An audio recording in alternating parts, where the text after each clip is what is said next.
నమస్తే అందరికీ. ఈ వీడియోలో మనం నాటేసుకునేటప్పుడు తీసుకునే కొన్ని జాగ్రత్తలు తెలుసుకుందాము. ఎట్లా వేయాలి ఏంది అనేది. మనం చేసే చిన్న చిన్న మిస్టేక్స్ వల్ల మన నార అనేది సరిగ్గా ఎదగక, అధిక పిలకలు రాక, మొక్క సరిగ్గా పెరగక, ఇంకా మనకైతే కావాల్సిన దిగుబడి అనేది అందదు. మొక్క మంచిగా పెరిగి మనకు మంచి దిగుబడి ఎట్లా రావాలనేది ఈ వీడియోలో అయితే తెలుసుకుందాం. వీడియోని ఎక్కడ కూడా స్కిప్ చేయకుండా లాస్ట్ వరకు చూడరి. వీడియోకి అయితే ఒక లైక్ చేసేరి, అట్లనే కొత్తగా చూసేవాళ్ళు సబ్స్క్రైబ్ కూడా చేసుకోరి. ఫస్ట్ చేయాల్సిన మన పని అయితే పొలాన్ని మంచిగా దున్నించుకున్నాడు. మనం ఎంత మంచిగా దున్నించుకుంటే అంత మంచిగా మనం పొలంకి నీరు ఆరించుకున్నాడైనా, ఎరువులు జల్లుడైనా ఇదంతా ఈవెన్గా ప్రతి మొక్కకైతే అందుతాయి. అప్పుడైతేనే పొలం ఎంత మంచిగా మెత్తగుండి మంచిగా దున్నుడు పడితేనే మంచిగా ఉంటుంది. మొక్క మంచిగా పెరుగుతుంది, దానికి నీళ్ళు మంచిగా అందుతాయి, ఎరువులు మంచిగా అందుతాయి. నెక్స్ట్ ఒడ్లు పెట్టుకున్నాడు. ఈ ఒడ్లు పెట్టుకున్నాడు వల్ల మనకైతే నీళ్ళు పక్క పొలంలోకి పోకుండా, ఎలుకలు చేసే కన్నాల వల్ల పక్క పొలంలోకి నీళ్ళు పోకుండా ఇట్లయితుంటే మనము ఈ ఒడ్లు పెట్టుకున్నాడని నేను ఆల్రెడీ ముందు వీడియోలోనే చెప్పిన, పొలం సిద్ధం చేసుకున్నాం ఆ వీడియోలోనే చెప్పిన. దీంట్లో ఎందుకు చెప్తున్నా అంటే మన నార్మల్ ఉంటుంది కదా, అక్కడైతే మనం ఒడ్డు చెక్కలేము. అందుకోసమే మళ్ళీ ఇప్పుడైతే చెప్తున్నా. నారు వీకిన తర్వాత అక్కడ కూడా ఒడ్డు అయితే చెక్కి పెట్టుకోవాలి. నెక్స్ట్ మిర్రలు గుంజుకున్నాడు. ఈ మిర్రల వల్ల భూమి ఒక్కటే దగ్గర ఉన్నట్టు అయిపోతుంది, నీళ్ళు అనేది ఈవెన్గా అయిపోదు. అంటే మనం ఎంత దున్నిచ్చినప్పటికీ నార్మల్ ఉన్న దగ్గర అంతా మంచిగా దున్నారు కదా, ఎందుకంటే నారు ఉంటుంది అక్కడ. అందుకోసమే మొత్తం అయితే పీకి పెట్టరు కాబట్టి నారు ఉంటుంది కాబట్టి అక్కడ ట్రాక్టర్ సరిగ్గా పోదు. మిర్రలు అయితే అక్కడ మిర్రలు లాక్కోవాలి. అప్పుడైతేనే భూమి ఈవెన్గా అయిపోతుంది. ప్రతి మొక్కకి అక్కడ వేసే ప్రతి మొక్కకి నీళ్ళు అందుతుంది, ఎరువు అందుతుంది. ఇప్పుడు నెక్స్ట్ ఇంకా మనం నాటేసేటప్పుడు తీసుకునే జాగ్రత్తలు.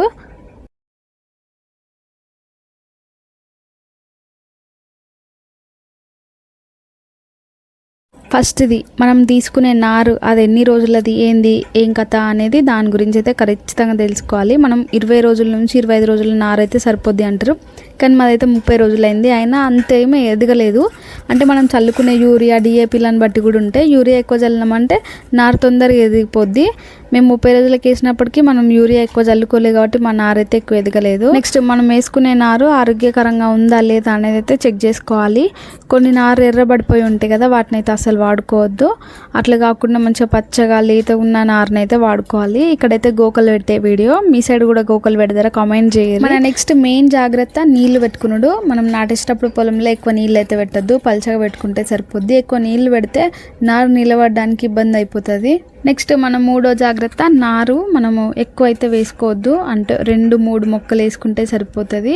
ఎక్కువ వేసుకున్నామంటే అవి పోటీ పడిపోయి ఎదగడానికి కష్టమైపోతుంది. 4-5 వేసుకుంటే వాటికి సరిగ్గా ఎరువులు అందక, నీళ్ళు అందక అవి అయితే పోటీ పడి పెరుగుతాయి కాబట్టి అవి పెరగడానికి సరిగ్గా మన న్యూట్రియంట్స్ ఎంత ఇచ్చినా కూడా సరిపోదు. అందుకోసమే 2-3 ఇస్తేనే సరిపోద్ది. దీనికి ఎట్లైనా పిలకలు వస్తాయి కాబట్టి 2-3 మొక్కలు వేసుకుంటే సరిపోద్ది. నెక్స్ట్ మన 4వ జాగ్రత్త, మనం వేసే నారు లోతుగా వేయొద్దు, అట్లని పైకి కూడా వేయొద్దు. మంచిగా ఎంతవరకు నిలబడుతుందో అంతవరకు అయితే వేయాలి.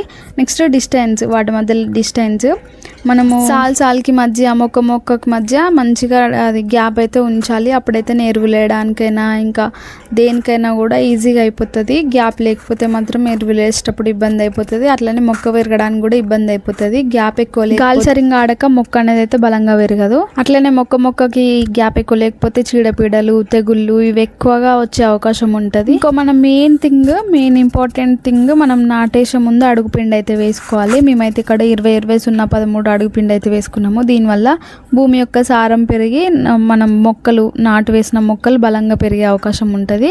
ఖచ్చితంగా మీరైతే అడుగుపిండి ఏది వేసుకుంటారు అనేది కూడా కామెంట్ చేయండి. అయితే ఎకరానికి మొత్తము 2 బస్తాలు అయితే పడతాయి. 50 కిలోలే 2 బస్తాల అడుగుపిండి అయితే పడుతుంది. ఇక నాటేసుడు మొత్తం అయిపోయిన తర్వాత నీరు పెట్టుకున్నాడు కూడా ఒక 2-3 రోజుల వరకు పలచగానే పెట్టాలి. నీళ్ళు ఒత్తుగా పెట్టినామంటే నారు సరిగ్గా నిలబడది. అట్లనే ఇంకా మనము నాటేసిన తర్వాత ఊకే దాన్ని చూస్తూ ఉండాలి. నారుని సరిగ్గా ఎదుగుతుందా లేదా, ఎక్కడైనా పోయినాయా, నాటు సరిగ్గా పడకపోయినాయా, ఆ గ్యాప్లు అయితే ఫిల్ చేసుకోవాలి మళ్ళీ నాటేసుకొని. ఇంకా మనకు మంచి దిగుబడి రావడానికి మనం మెయిన్ థింగ్ ఇంకొకటి ఏంటంటే ఎరువులు వేసుకున్నాడు.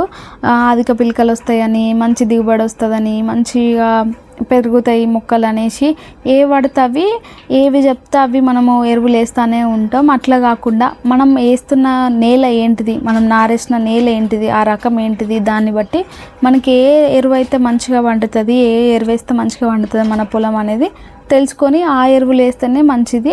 ఇష్టం వచ్చినట్టు ఏవి పడితే అవి, ఎక్కడ ఏవి చెప్తే అవి వేసుకుంటే మాత్రము కొన్నిసార్లు నారు చచ్చిపోయే అవకాశాలు కూడా ఉంటాయి, సరిగ్గా ఎదగదు, అధిక దిగుబడి కూడా రాదు, ఇంకా ఎక్స్ట్రా మనకి బర్డెన్ ఖర్చు కూడా ఎక్కువైపోతుంది. సో చూసి అయితే ఎరువులు వాడుకోండి, ఇష్టం వచ్చినట్టు వేయకుండా. ఈ 10 మనం మెయిన్ జాగ్రత్తలు పాటించినట్టయితే మంచి దిగుబడి మనకు వస్తుంది, మంచిగా మనము పొలాన్ని అయితే వండించుకునేటోళ్ళం అవుతాం. ఇంకా ఇవే కాకుండా ఒకవేళ మీరు ఏమన్నా వాడే చిట్కాలు ఉంటే, మీ పొలం మంచిగా వండడానికి ఏమన్నా వాడే చిట్కాలు ఉంటే మాకు కూడా షేర్ చేసుకోండి, అందరికి కూడా తెలుస్తుంది ఈ వీడియో ద్వారా. అట్లనే మీకు ఈ వీడియో యూస్ఫుల్గా అనిపిస్తే వీడియోకి అయితే ఒక లైక్ చేయరి, అట్లనే షేర్ కూడా చేయరి, కొత్తగా చూస్తే సబ్స్క్రైబ్ కూడా చేసుకోరి, లైక్ చేసుడు మాత్రం అస్సలు మర్చిపోద్దు, షేర్ కామెంట్ అన్నీ చేయరి. నెక్స్ట్ అయితే మంచి వీడియో తోటి మీ ముందుకు వస్తాను, అంతే. ఇంకా వీడియో ఉంటాం. మళ్ళీ మీకు ఏదన్నా ఇన్ఫర్మేటివ్ వీడియో కావాలనుకుంటే కూడా కమెంట్ చేయరి, చేద్దాం, అంతే. ఇంకా వీడియో బాయ్.